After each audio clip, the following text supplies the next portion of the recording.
কি হলো মধু, তুমি খাবার খাচ্ছ না কেন? তোমার কি ভেজ বিরিয়ানি পছন্দ হয়নি?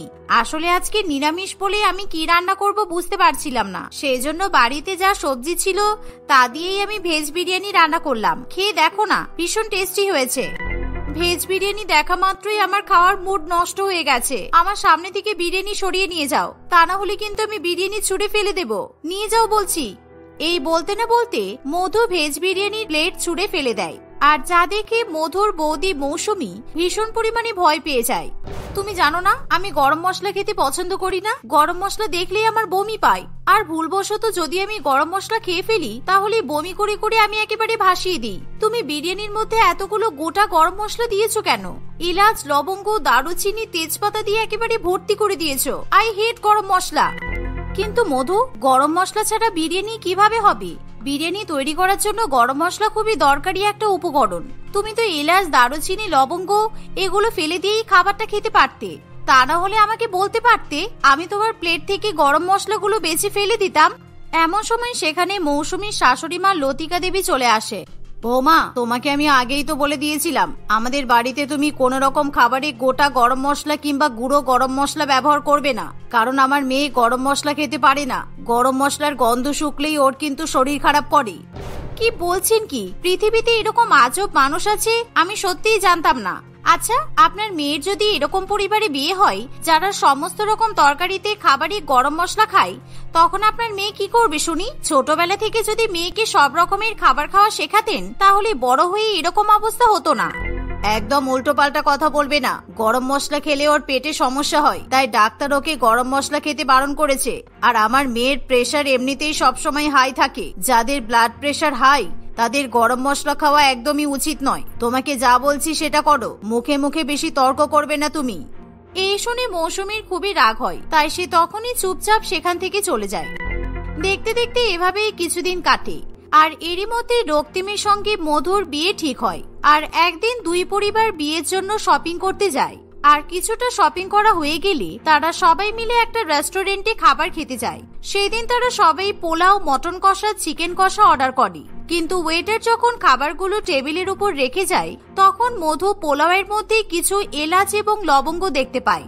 সেই সাথে মটন কষা এবং চিকেন কষার গন্ধ অনুভব করে সে বুঝতে পারে তাতেও গরম মশলার গুঁড়ো ব্যবহার করা হয়েছে।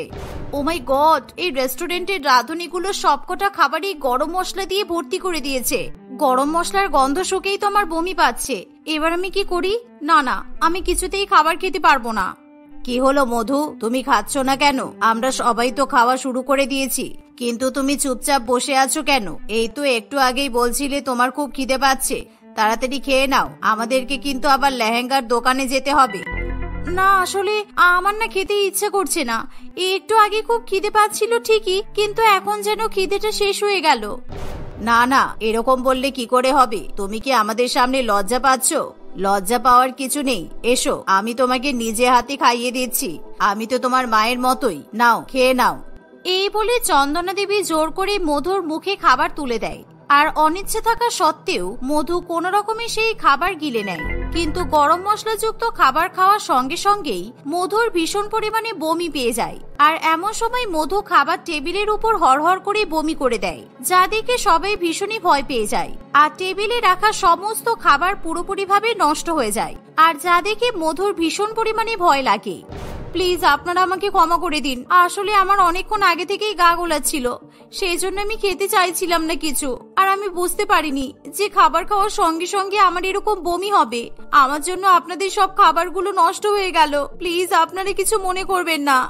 আর ইটস ওকে মধু, কোনো ব্যাপার নয়। তোমার এত বেশি শরীর খারাপ লাগছে, তুমি তো সেটা আমাকে আগে বলবে, তাহলে আজকে আমরা এরকম ঘুরে ঘুরে শপিং করতাম না, আমরা সবাই বাড়ি চলে যেতাম। আর কিছুদিন পরেই তো আমাদের বিয়ে, তাই এখন তোমাকে শরীরের দিকেও তো খেয়াল রাখতে হবে। তুমি বাথরুমে গিয়ে ফ্রেশ হয়ে নাও। মা চলো আমরা অন্য টেবিলে গিয়ে বসে পড়ি আর নতুন করে খাবার অর্ডার করি। না, আমি আর কিছুতেই খাবার খেতে পারবো না। মধু এভাবে আমাদের মুখের সামনে বমি করলো, সেটা দেখেই আমার গা গোলাচ্ছে। আমি এখন কিছুতেই কোনো খাবার খেতে পারবো না। আচ্ছা মধু, তোমার বমি পাচ্ছিল সেটা তো তুমি আগেই আমাদেরকে বলতে পারতে। এরকম ভাবে খাবারের মধ্যে কেউ কখনো বমি করে? তোমার জন্য রেস্টুরেন্টের সবার কাছে আমরা অপমানিত হলাম। হবু শাশুড়ি মায়ের মুখে এমন কথা শুনি মধু ভীষণ পরিমাণে লজ্জিত বোধ করে। দিদি, আপনারা দয়া করে রেগে যাবেন না। আসলে আপনি প্রথমবার ওকে মুখে খাবার তুলে খাওয়াতে চাইলেন, তো তাই আমার মেয়েটা আপনাকে মুখের উপর বারণ করতে পারলো না। কিন্তু ও তো আর ইচ্ছা করে এরকম বমি করেনি, তাই দয়া করে আপনি ওকে ক্ষমা করে দিন। মধু, চল মা, আমরা বাড়ি ফিরে যাই। তুই একটু রেস্ট করলেই সুস্থ হয়ে যাবি। এই বলে লতিকা দেবী তার মেয়ে এবং বৌমাকে নিয়ে বাড়িতে ফিরে যায়। কিন্তু বাড়িতে ফিরে মধু ভীষণ পরিমাণে কান্নাকাটি করতে শুরু করে। মা, আমি খুব বাজে কাজ করে ফেলেছি। এরকম ভাবে আমি আমার হবু শাশুড়ি মা আর হবু বরের খাবারের মধ্যে বমি করে দিয়েছি। আমার মনে হচ্ছে না রক্তিমার আমাকে বিয়ে করবে, কারণ তুমি দেখলে না আমার হবু শাশুড়ি মা আমার উপর কিভাবে রেগে গেল। আমার ভীষণ টেনশন হচ্ছে মা। আপনারা কেন রক্তিমের পরিবারের সামনে বললেন না যে মধুর গরম মশলা খেলে সমস্যা হয়? এটা যদি আগে আপনারা ওদেরকে বলে দিতেন তাহলে তো কোনো প্রবলেম ক্রিয়েট হতো না। রক্তিমের মা জোর করে তাহলে মধুকে গরম মশলা দেওয়া খাবার খাওয়াতো না, আর মধু এভাবে বমি করতো না। তোমরা কেন এই ছোট্ট একটা ব্যাপারটাকে লুকাতে চাইছো? চুপ করো বৌমা, এটা আমাদের কাছে হয়তো ছোট ব্যাপার হতে পারে, কিন্তু তুমি হয়তো জানো না আমার মেয়ের দেখাশোনা করে বিয়ে হচ্ছে। আর এখন যদি বিয়ের আগে ছেলেপক্ষ কোনোভাবে জানতে পারে যে এরকম অদ্ভুত ভাবে গরম মশলা খেলে মধুর শরীর খারাপ করে, তাহলে ওরা কিন্তু ভাববে মধুর শরীরে কোনো বড়সড় রোগ আছে। কারণ এরকম মানুষ খুব কমই আছে যাদের গরম মশলা খেলে পেটে সমস্যা হয়। আর আমি চাই না এই ছোট্ট একটা কারণের জন্য আমার মেয়ের বিয়েটা ভেঙে যাক। কিন্তু মা, বিয়ের পর যদি আমি শ্বশুর বাড়িতে গিয়ে দেখি আমার শ্বশুর বাড়ির পরিবার গরম মশলা দেওয়া খাবার খায়, তাহলে কি হবে? আমি তো সেই খাবার কিছুতেই খেতে পারবো না।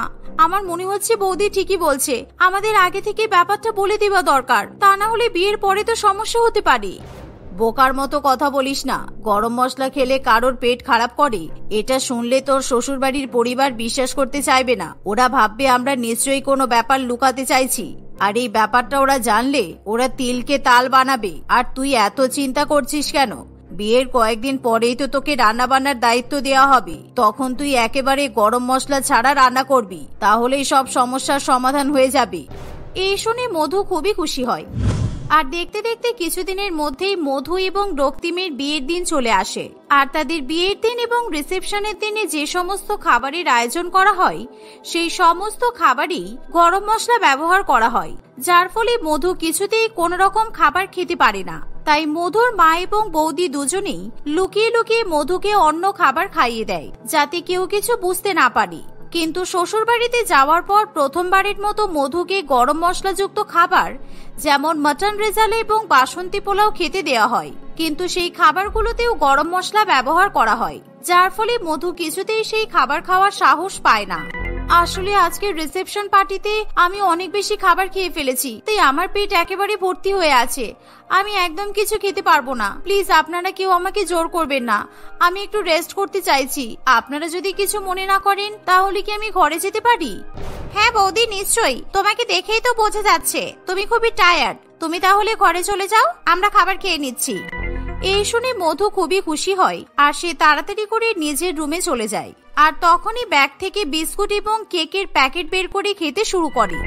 আমার মনে হচ্ছে আমার শ্বশুর বাড়ির লোকেরা গরম মশলা ছাড়া কোনো খাবার খেতেই পারে না। এত পরিমাণে গরম মশলা রান্নাতে ব্যবহার করেছে, মনে হচ্ছে যেন এখনো পর্যন্ত আমার নাকে গরম মশলার গন্ধ ঢুকে আছে। জানি না কতদিন আমাকে এভাবে ভাত না খেয়ে থাকতে হবে। খুব তাড়াতাড়ি আমাকে রান্না বান্নার দায়িত্ব নিতে হবে। আমি কাল থেকেই চেষ্টা করব। মধু মনে মনে এরকমই ভাবনা চিন্তা করতে করতে বিস্কুট এবং কেক খেয়ে পেট ভরিয়ে নেয়। আর এভাবেই সেই রাতটা কাটে। পরের দিন সকালবেলা মধু ঘুম থেকে উঠে ফ্রেশ হয়ে তাড়াতাড়ি রান্নাঘরে চলে যায়। আর সে রান্নাঘরে গিয়ে দেখে যে তার ননদ রান্নাঘরে আছে। আরে নন্দিনী, তুমি রান্নাঘরে? তুমি বুঝি রান্না করতে এসেছো? হ্যাঁ গো বৌদি, আসলে মায়ের তো শরীর খারাপ, সেই জন্য মা কিন্তু খুব একটা রান্না বান্না করতে পারে না। আমি তো 2-3 বছর হয়ে গেল রান্না বান্না করি, সংসারের সব কাজও আমিই করি। ও আচ্ছা, বুঝলাম। কিন্তু আজ থেকে তোমার ডিউটি শেষ, তোমাকে আর রান্না বান্না করতে হবে না। আমি চলে এসেছি, এবার রান্না বান্নার দায়িত্ব তুমি আমাকে দিয়ে দাও। তুমি ঘরে যাও, আমি রান্না করে নিচ্ছি। কি কি রান্না করতে হবে আমাকে একবার বলো। আসলে আমাদের বাড়িতে তো প্রত্যেকদিন মাংস রান্না হয়, আর তার সাথে সবজিও থাকে। তুমি আজকে মিক্স ভেজ আর মাংস কষা রান্না করো, তার সাথে এগ ফ্রাইড রাইস রান্না করবে। কিন্তু আজকেই যদি তোমাকে রান্না করতে দিই, মা তো রেগে যেতে পারে। তাই আমি রান্নাঘরেই থাকছি, তোমাকে হেল্প করে দিই, তাহলে তাড়াতাড়ি রান্না হয়ে যাবে। আরে না না, কোনো চাপ নেই। আমি একা একা রান্না করতে পারবো, কারণ আমি সব ধরনের খাবার রান্না করতে পারি। এই বলে মধু জোর করে তার ননদকে রান্নাঘর থেকে বাইরে পাঠিয়ে দেয় আর সে নিজে গরম মশলা ছাড়া খাবারগুলো রান্না করে ফেলে। এভাবেই 2-1 ঘন্টা পর মধু যখন সবাইকে খাবার পরিবেশন করে তখন সেই খাবারের স্বাদ কারোরই পছন্দ হয় না। কি ব্যাপার, তোমরা কেউ খেতে চাইছো না কেন? তোমাদেরকে দেখে মনে হচ্ছে আমার হাতে রান্না করা খাবার তোমাদের পছন্দ হয়নি। আসলে বৌমা, খাবারে কিছু একটা কমতি আছে মনে হচ্ছে। আমরা যেন খাবারের কোনো স্বাদই পাচ্ছি না। এরকম কেন মনে হচ্ছে কিছুই তো বুঝতে পারছি না আমি। খাবারে কি কম আছে আমি কিন্তু বুঝতে পেরেছি মা।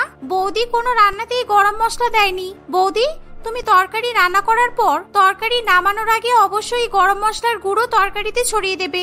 আর ফোড়ন হিসেবে তুমি কিন্তু সবসময় গোটা গরম মশলাও ব্যবহার করবে। আমাদের বাড়িতে সব তরকারিতে গরম মশলা ব্যবহার করা হয়, এমনকি সবজিতেও কিন্তু আমরা গরম মশলা দিই। এমন কথা শুনে মধু কি বলবে কিছুই বুঝে উঠতে পারে না। না, আসলে আমি গরম মশলার কৌটো কোথায় ছিল খুঁজেই পাইনি, সেই জন্য আমি কোনো খাবারে গরম মশলা দিতে পারিনি। তোমরা প্লিজ কিছু মনে করো না, আমি কাল থেকে তোমাদের জন্য গরম মশলা দেওয়া তরকারি রান্না করব। এভাবেই মধু কোনো রকমে পরিস্থিতি সামলে নেওয়ার চেষ্টা করে। আর পরের দিন বাধ্য হয়ে মধুকে বেশি বেশি করে তরকারিতে গরম মশলা ব্যবহার করতে হয়। কিন্তু মনে মনে মধু খুবই দুশ্চিন্তায় থাকে, কারণ সে কিছুতেই শ্বশুরবাড়ির কোনো খাবার খেতে পারে না। তাই তাকে বিস্কুট, মুড়ি ইত্যাদি খেয়ে থাকতে হয়। আর এভাবেই প্রায় 2-4 দিন কাটে। আর একদিন মধু তার মাকে ফোন করে বলে, মা, রক্তিমকে বিয়ে করে আমি খুব ভুল করেছি। এরা সবাই গরম মশলা ছাড়া কোনো খাবার খায় না। আমার মনে হচ্ছে এরা একেবারে গরম মশলা পাগল পরিবার। এত গরম মশলা খায়, তবুও কেন যে এদের পেট খারাপ করে না আমি তো সেটাই বুঝতে পারি না। যেই থেকে শ্বশুর বাড়িতে এসেছি আমি এখনো পর্যন্ত পেট ভরে খাবার খেতে পারলাম না। আমি এখানে সারা জীবন কিভাবে সংসার করব মা? আমার মনে হচ্ছে আমি সবাইকে সত্যি কথা বলে দিই। গরম মশলাযুক্ত খাবার খেলে আমার পেট খারাপ করে, আমার খুব শরীর অসুস্থ হয়ে যায়। এই বলে মধু ভীষণই কান্নাকাটি করতে শুরু করে। কিন্তু এমন সময় সেখানে মধুর শাশুড়ি মা এবং ননদ দুজনেই চলে আসে। বৌমা, তুমি এত বোকা কেন বলো তো? গরম মশলা খেলে তোমার পেট খারাপ করে, সেটা তো তুমি আমাকে আগেই বলতে পারতে। অনেকেই আছে যারা গরম মশলা খেতে পারে না। তোমার শ্বশুর মশাইও কিন্তু গরম মশলা খেতে পারতো না, সেই জন্য আমাদের বাড়িতে ওনার জন্য আলাদা করে গরম মশলা ছাড়া তরকারি রান্না করা হতো। আর এটা তো কোনো বড় ব্যাপার নয়, গরম মশলা সবাই তো পছন্দ করে না। তুমি তো আমাকে এটা আগেই বলতে পারতে। এবার আমি বুঝতে পারছি বৌদি কেন আমাদের সঙ্গে বসে খাবার খেতে চায় না। আর সেদিন রেস্টুরেন্টে তোমার বমি হয়েছিল গরম মশলা দেওয়া খাবার খাওয়ার জন্য। সত্যি বৌদি, তুমি কিন্তু ভীষণ বোকা। তুমি এবার থেকে গরম মশলা ছাড়া তরকারি রান্না করে খাবে। এরকম ছোট্ট একটা কারণের জন্য তুমি তোমার জীবনটা কতটা কঠিন করে ফেলেছো বলো তো? এই কথা শুনে মধু খুবই খুশি হয়, যার ফলে সেদিন থেকেই মধু নিজের জন্য আলাদা করে গরম মশলা ছাড়া তরকারি রান্না করে খায়। আর সে তার পরিবারের পছন্দ মতো গরম মশলা যুক্ত তরকারি রান্না করে। এভাবেই মধু হাসি খুশি সংসার করতে থাকে।